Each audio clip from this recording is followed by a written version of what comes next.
Napakasarap talaga nitong dream cake, lalong-lalo na kapag ikaw ang gagawa dahil mapipili mo yung mga sangkap na gagamitin. Using with chocolate flavors, may chocolate pudding, ganache, and shard. At ang bonus pa dito, hindi natin kailangan ng oven. Makakagawa ka nitong best moist chocolate dream cake gamit lang iyong kawali. Kaya naman tara, simulan na natin. Unahin muna natin itong buttermilk substitute. Basically, paghahaluin lang natin yung milk at yung vinegar. Pwede kayong gumamit ng fresh milk or ng evaporated milk. Mix well and let it sit for 5 to 15 minutes. Mapapansin nyo maya-maya pag ginamit nyo yan, para siyang nabuo-buo or nakultang gatas. Then, let's proceed preparing our other ingredients.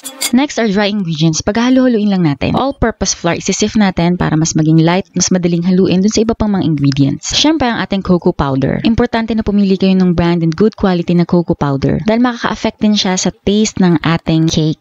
For our icing agents, we have baking powder and baking soda. Maglalagay din ako ng coffee powder, instant coffee lang yung gamit, to intensify the chocolate flavor.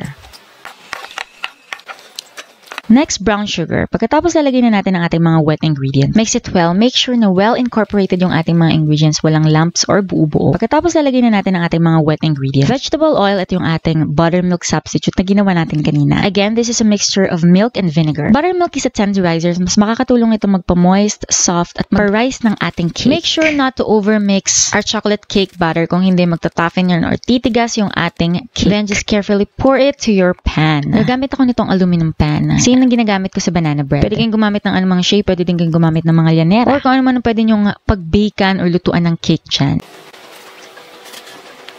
Meanwhile, dapat nagpapainit na tayo ng ating kawali. Meron ako ditong square pan na medyo malalim. Pwede kayong gumamit ng anumang pan nyo dyan na malalim-lalim para kasya yung gagamitin yung hulmahan ng cake. Ang ginawa ko para hindi makascape yung heat, tatakpan ko lang yung butas dun sa takip. Pinainit ko muna yung aking kawali, parang nag-preheat ka din ng oven. I am tapping my loaf pan bago ko ilagay sa kawali para yung mga air pockets mag-rise siya to the surface. Yun kasi yung nagkakause ng an even texture in your finished cake and to ensure more even, finer crumb texture. O diba, tara na, i-bake na natin yan sa kawali bago pa i-bake ng iba. I-bake lang natin yan sa kawali for 45 to 60 minutes. Makikita nyo naman kung nag-rise na siya and pwede nyong i-check from time to time using toothpick. Mamaya ipapakita natin yan. Pero habang inaantay natin siyang maluto, ipe-prepare na natin yung ating pan-toppings. At dahil nga dream cake ito, meron tayong 3 layer na napakadali lang gawin. First layer is yung chocolate pudding. Basically, paghahalu-haluin ko lang yung mga ingredients sa aking lutuan. Milk, pwedeng evaporated, pwedeng fresh milk. White sugar, adjust the sweetness according to your liking. Cocoa powder at yung ating cornstarch pampalapot. Mix well, and kapag halos wala ka nang makitang buo-buo, pwede nating ilagay sa kalan. Stir it from time to time hanggang sa makuha mo yung consistency na gusto mo. Mapapansin nyo, smooth and creamy na yung kanyang consistency. Optional, maglalagay ako ng butter. Alisin sa kalan and then pour it to your container.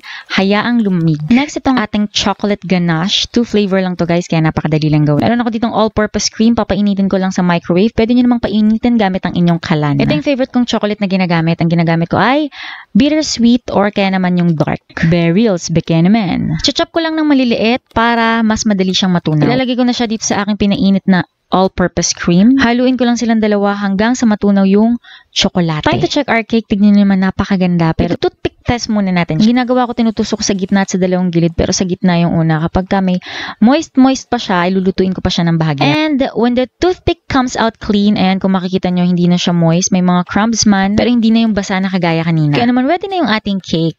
Naku guys, yung cake pa lang na to talaga namang napakasarap na. Pwede ng kahit anong toppings ang ilagay nyo dyan or kainin nyo na siya as is. Ready na itong chocolate pudding na ginawa natin kanina. Malamig na din siya. Siyempre, dahil kami ang kakain nito, I'll be generous at lalagyan ko ng madami naman talaga. Kung makapal yung nagawa nyong cake, pwede nyong hatiin sa gitna tapos maglagay din kayo ng pudding. After ng chocolate pudding, second layer, maglalagay tayo ng ganache. Just pour it evenly at dahan-dahan on top of the chocolate pudding. Napakasarap. Pwedeng pang business. Lalo na sa mga special occasions. For the third layer, magkakaroon tayo ng chocolate shard. Dahil nga chocolate shard siya, chocolate lang siya na tutunawin natin. Dito sa mainit na tubig na pinakulo ko kanina. Maglagay lang tayo ng manipis na layer on top of the chocolate ganache. Dapat manipis lang para makrack natin siya mamaya. And for the last layer, o diba may pang fourth layer pala, yung cocoa powder, magdadust lang tayo on top para mas maganda siyang tingnan. At syempre yung ating cake, pwede nyo yung i-bake gamit ang inyong oven. Mas madali siyang maluto, lalo na kung convection oven ang gamit nyo.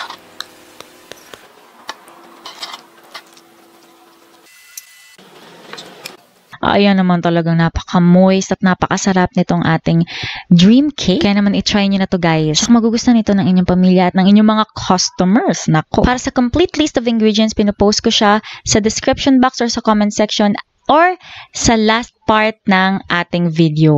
Ako nga palang inyong kusinerang ininyera, Jane Agustin Silvestre. See you in my next vlog!